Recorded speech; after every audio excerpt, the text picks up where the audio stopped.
No, I can get the fish. One fish, two fish, red fish, blue fish.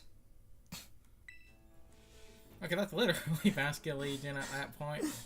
Okay, well, actually, I guess technically Vasculegion is the white one. The red and blue stripes are the regular Vasculegion. I do love that we have a red, white, and blue stripe, though. Yes. America! Fuck yeah! One fish, two fish, red fish, blue fish. There are shards. And... It's at the bottom. Over there. No, it's at the bottom. No, it was weird because I got the shards, and then after getting the shards, the listing for that disappeared. That's why I found it kind of weird. Because the listing for all the other ones are there. Just get your damn fish. Bluefish. Like I said, I always like when a fire is shiny as like blue or purple. Yes. Though because of that, it's really funny to think. Though because of that, it's really funny to sit there and think about Chandelure because it's naturally the purple color. It flips it to orange. Yes. No, you need to find that fish. Get it in my alt game. Again. Call this a video. I'm just showing both games. I don't want to. Oh, there it we is. both did that. Because fish small. Because that fish is tiny now. I think I had a... Oh wait, no, I believe Scarlet. Yeah, I think Scarlet's the game where I put them. They're all mixed into the. Yeah, because there's the team below there. There's fish. Yes, because they're rigged. These events are rigged. Just showing both games so that people can see. You can claim it in both. Always have to save like 5 times just in case. One more. Now taking a minute, taking a second so that I know the game is nowhere near saving, because I always have a fear that I cut the game off in the middle of saving. Fish times 2. I was gonna say time for more finny fun.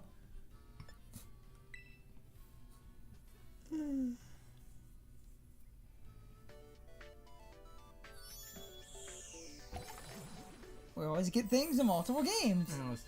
But I gotta have multiple of it so I can keep one of these modest and timid mint the other one. And the same thing happened. Weird. Weird.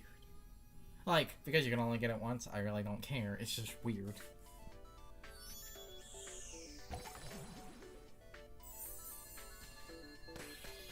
As I keep saying, this event is rigged.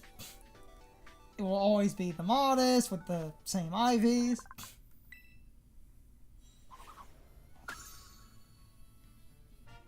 So there's nothing weird here. It's just the fish.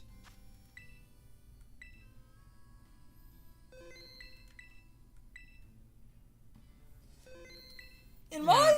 Yes, they're all exactly the same. Yes. In my footage! Yeah.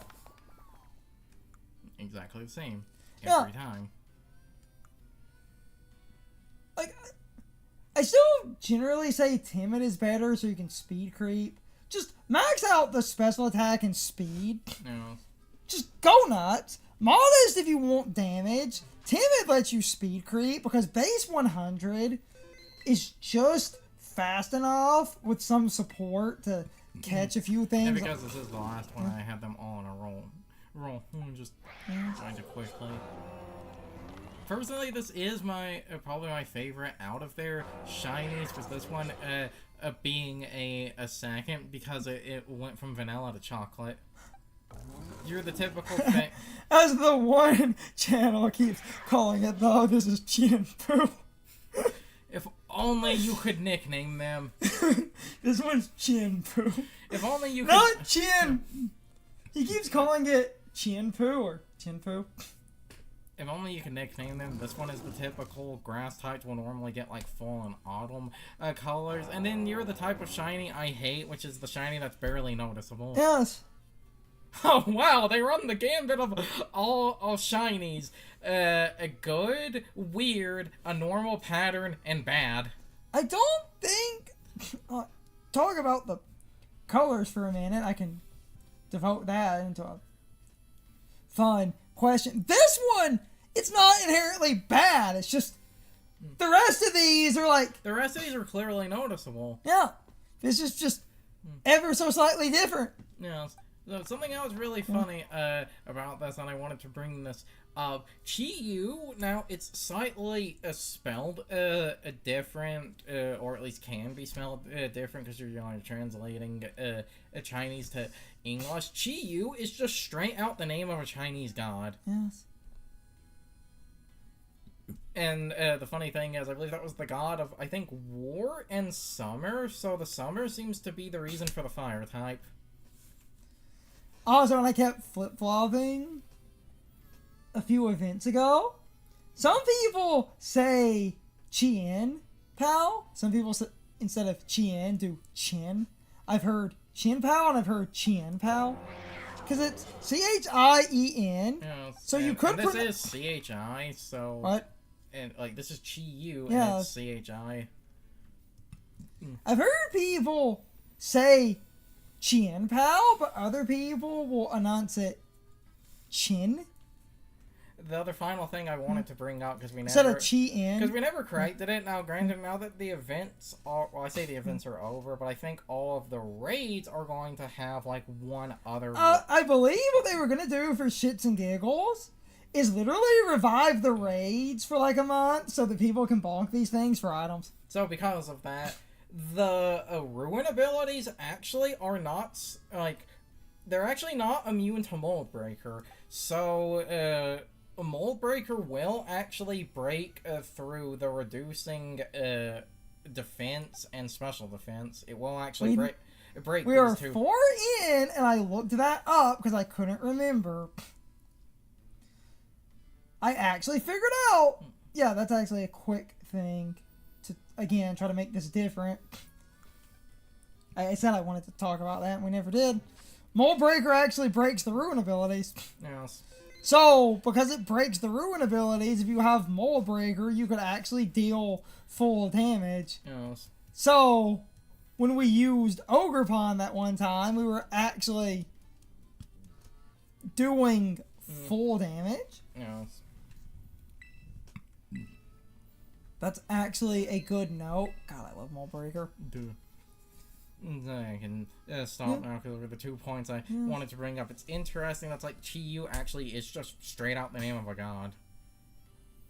And Mold Breaker breaks the ruin abilities. Yes. That's actually good info to have. Because there are weird abilities that arbitrarily don't stop randomly. Hmm.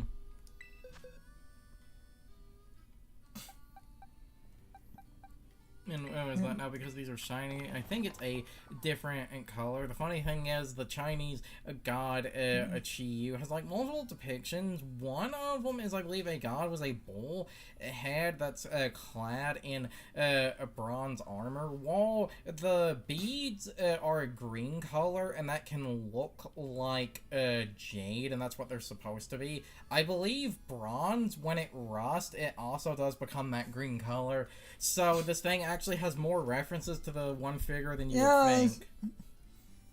And because Game Freak were a bunch of weirdos for references no one ever got, the reason they added a 4th genie, all of the Therian forms are supposed to be the gods of the cardinal directions. Yes. They're commonly called the Celestial Beast. Yes, I know that was what I believe Yu Yu Hakusho called them. Which is why Legends Arceus also uses the colors for areas. Yes. It's the Cobalt Coast, because they're matching the colors. It's the black tortoise, white tiger, vermilion a bird, and azure dragon. Yeah, except the pink one is the black tortoise. They all have a jewel that's that color. Yeah. That's how they do it. The jewel on their head. We need to stop. Yes, I need to stop before I start splurging about my hyperfixation. That's why the Therian forms exist. Yes. Yeah, because those, those four, while they're from Chinese mythology, because of, a lot of the, I'll just be polite and say, interactions between Japan and China, they all also have a Japanese version. Yeah. Though, because of that, something else very interesting that, they introduced a fourth one. They might introduce a fifth one of those because everyone then also knows there's the fifth gold dragon at the center. Yes. So there could maybe be a fifth one that would be something like... Because some people forget an Amorous exists. Because an Amorous was introduced later, and in Legends Arceus is literally just kind of there. And, to date, it's only in one game. Yeah. Legends Arceus. An Amorous is real. I've seen people think it's not. I've seen a few people seen an Amorous and think that's cheating. No. No, she's in Legends. We do need to stop with that. I will admit an Amorous does feel kind of, sort of like half-assed and a last minute because all of the other, regular forms of them, it's Tornadus and Thunderous, they're Fujin and Raijin, so they're wind and lightning. Landorus is then based off, I believe it's the Japanese god of, I think it's rice fields? There's a few! Is what he's supposed to be, and then an Amorous, because it's a woman, isn't a weather condition, it's emotions. One of these things is not like the other. I mean, look at it. It's even in the name, an amorous. Like you're enamored with something. Damn it. No, bitch. A woman's emotions are a weather condition. This is just a joke. But, God damn it, we need to... Yes. Why did the Chi-Yu thing turn into talking about an amorous? Oh, you say that, but... that's actually a funny coincidence because the, ruin Pokemon are meant to be the basically negative versions of the people commonly call them the forces of nature, because in Chinese mythology the demons that the four ruined Pokemon are based off of are seen as the opposites to the four celestial beasts. So the two groups actually do have a lot of intentional overlap and parallels. So this was actually a very fitting tangent. One last tangent before I end, because I just love the ruined Pokemon out of the extra concept, because a lot of people never fucking read the Pokedex for those fuckers, and I love their Pokedex entries because that's all metal as shit. Yeah. Because the ruined Pokemon are actually the item their ruin abilities are named after. Yes. Where the negative emotions with that item created a monster. And because they're all twisted history, even though it's the lamest, whoa, Chen was a dude was forced to write the sins of a king on a tablet, and the man went insane and died. She's so mad off it. You're the fucking Snell. Their Pokedex entries are so fucking good. Before ending, I might literally quickly on my phone to get both game versions, because I think there's a difference between them. Read those off as a bonus thing. Yeah, I'll read both. The grudge of a person punished for writing the king's evil deeds upon wooden tablets had clad itself in dead leaves and become a Pokemon. It drains the life force from vegetation, causing nearby forests to instantly wither and fields to turn barren. It's just He wrote the sins of the king.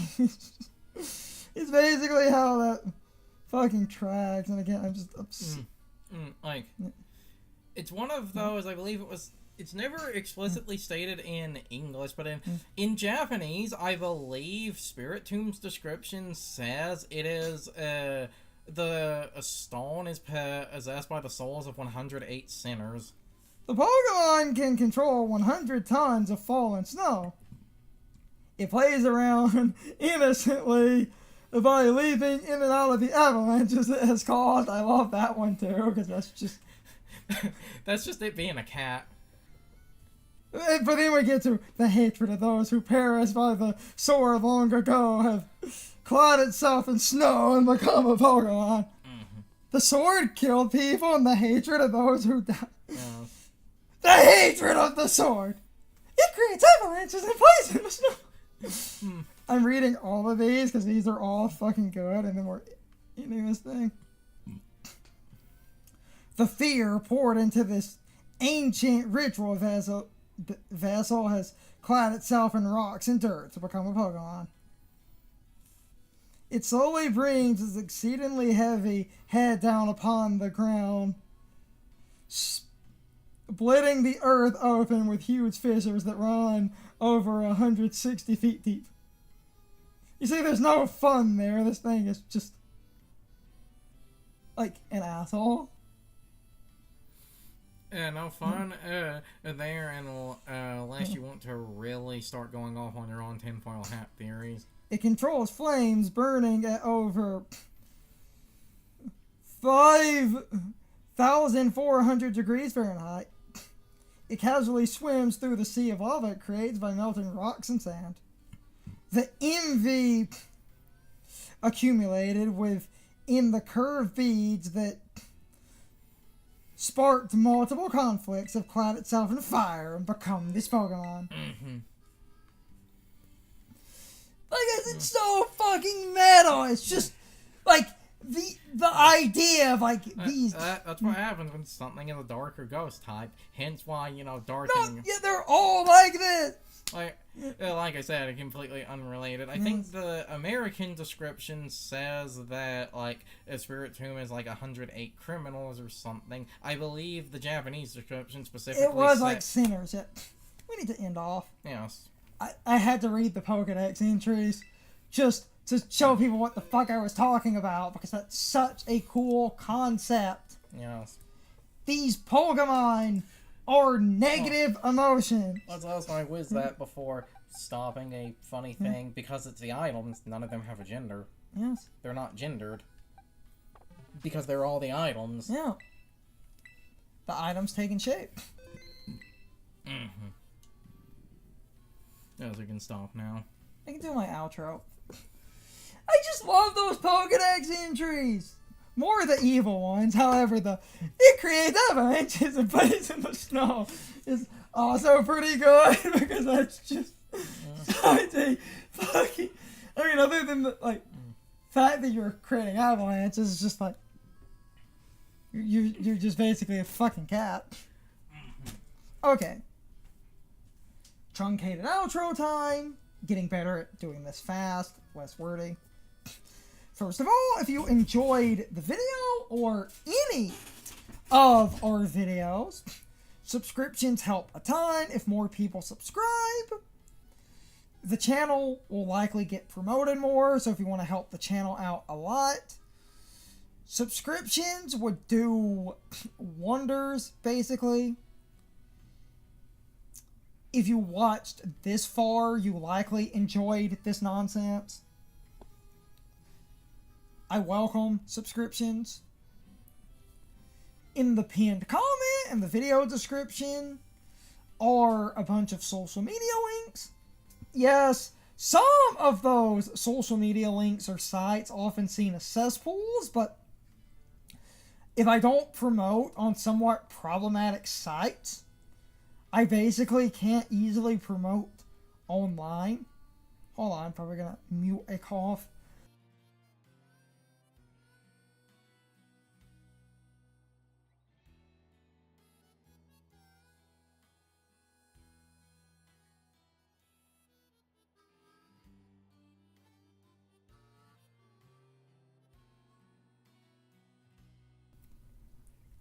I basically have to promote on problematic sites because otherwise I just can't use most online sites. So again, it is what it is.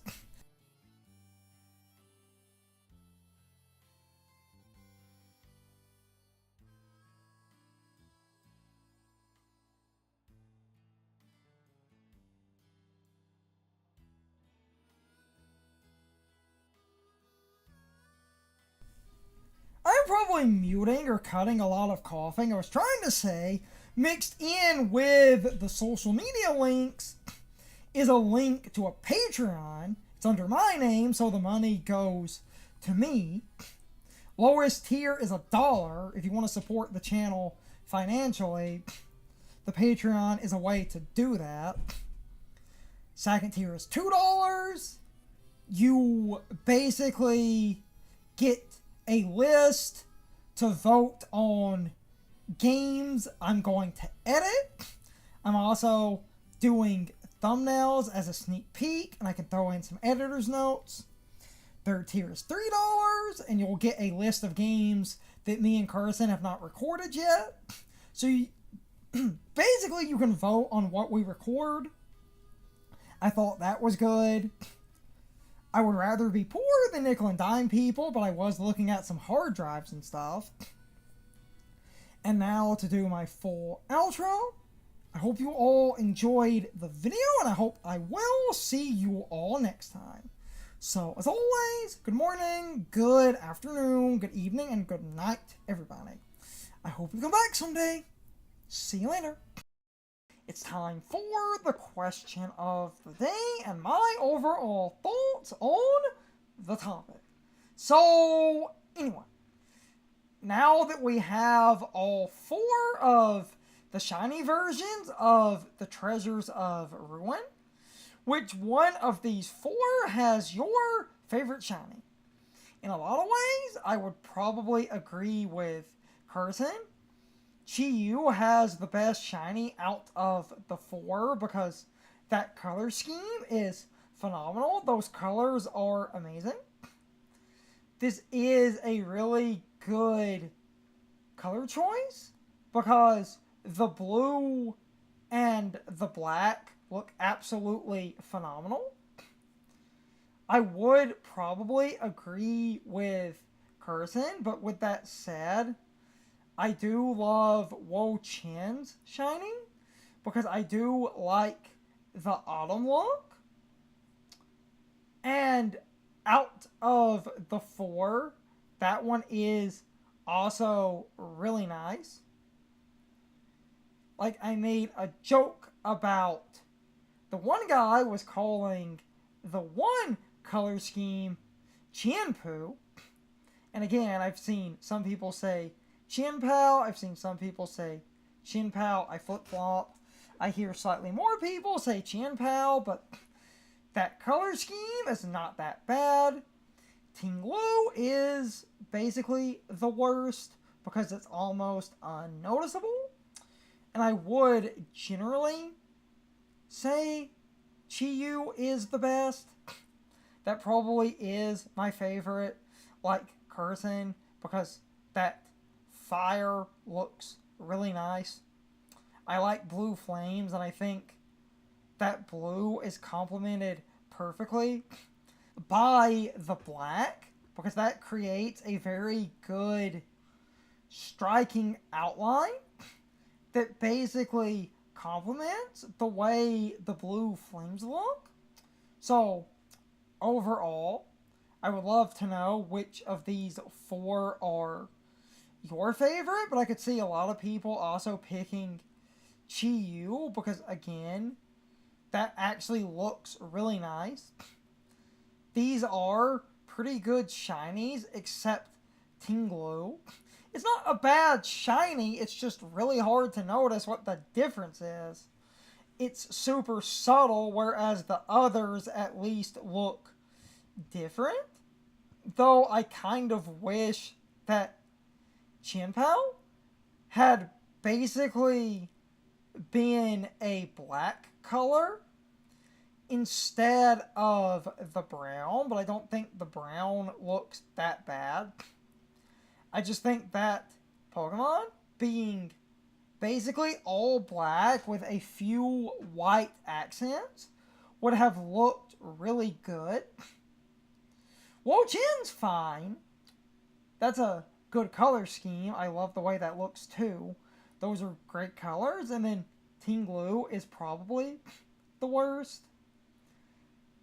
Also, as a weird bonus question, do you say Chin-Pao or do you say Chin-Pao? Because I've heard both and I constantly flip-flop. I've heard Chin-Pao more, but I've seen a lot of people say, no, it's supposed to be Chin-Pao, instead of pronouncing it separately and enunciating each part as Chi-In. I've seen some people say you're supposed to bleed it into a single sound. So, chin. I could see that being chin, but it is Chi-Yu, and it's a similar thing, so I could see Chi-In. Honestly, I don't know, and I flip-flop. If I hear people say Chien-Pao, I often say Chien-Pao, but sometimes I'll say Chin-Pao and make it the single thing, but that's a side tangent I've just started. I just remember seeing a few people say, no, it's actually supposed to be Chin-Pao, not Chien. So I've seen a few people basically say it that way and try to correct others. No, it's supposed to be pronounced Chin-Pao, but I've seen other people, no, you idiot, it's supposed to be Chien-Pao, but either way, it's not the point. I'm getting way off topic here. I asked my question, I said my piece. Shiny Chi-Yu is amazing. So with all of that said, you can leave your thoughts, opinions, and answers in the comments, or you can leave them all on social media. All of my social media links, as well as my Discord links, are in the video description. Now, as always, I need to be a shill for a minute. If you subscribe to the channel, and if you follow me on social media, that really helps our communities grow. But anyway, I hope you all enjoyed the video, and I hope I will see you all next time. So, as always, good morning, good afternoon, good evening, and good night, everybody. I hope you come back someday. See you later.